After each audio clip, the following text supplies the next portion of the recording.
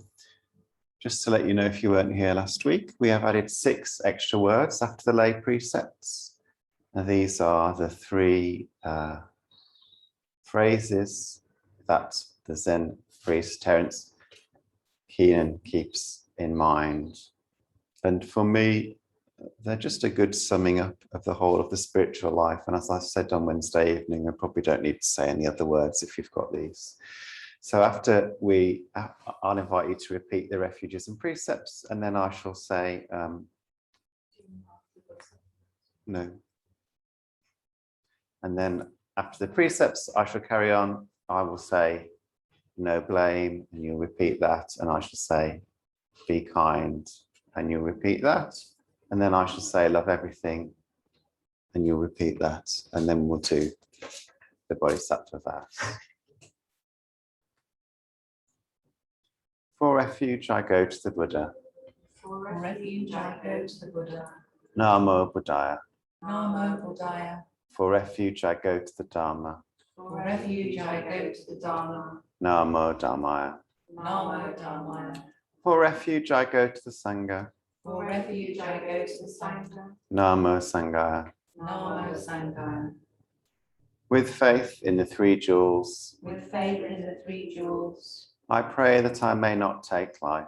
I pray that I may not take life. With faith in the 3 jewels, With faith in the 3 jewels, I pray that I may not steal. I pray that I may not steal. With faith in the 3 jewels, With faith in the 3 jewels, I pray that I may not fall into sexual misconduct. I pray that I may not fall into sexual misconduct. With faith in the 3 jewels, With faith in the 3 jewels, I pray that I may not fall into wrong speech. I pray that I may not fall into wrong speech. With faith in the 3 jewels, With faith in the 3 jewels, I pray that I may avoid intoxication. I pray that I may avoid intoxication. No blame. No blame. Be kind. Be kind. Love everything. Love everything. Innumerable are sentient beings. We vow to save them all.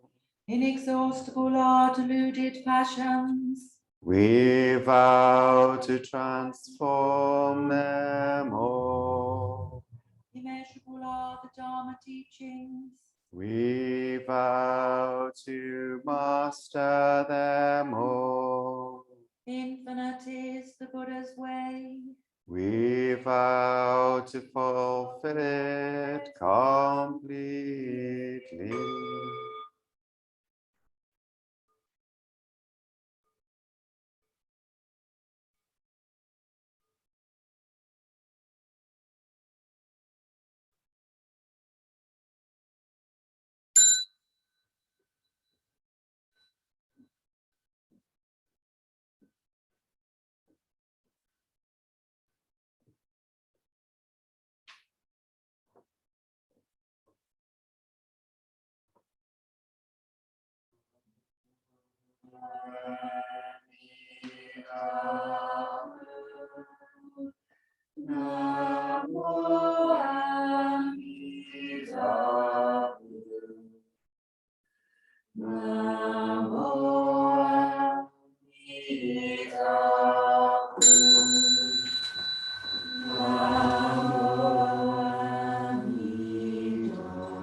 gratitude, we offer this incense to Buddhas and Bodhisattvas throughout space and time. May it be as fragrant as earth herself, reflecting our careful efforts, our wholehearted awareness, and the fruits of understanding slowly ripening. May we and all beings be companions of Buddhas and Bodhisattvas. May we awaken from forgetfulness and realize our true love.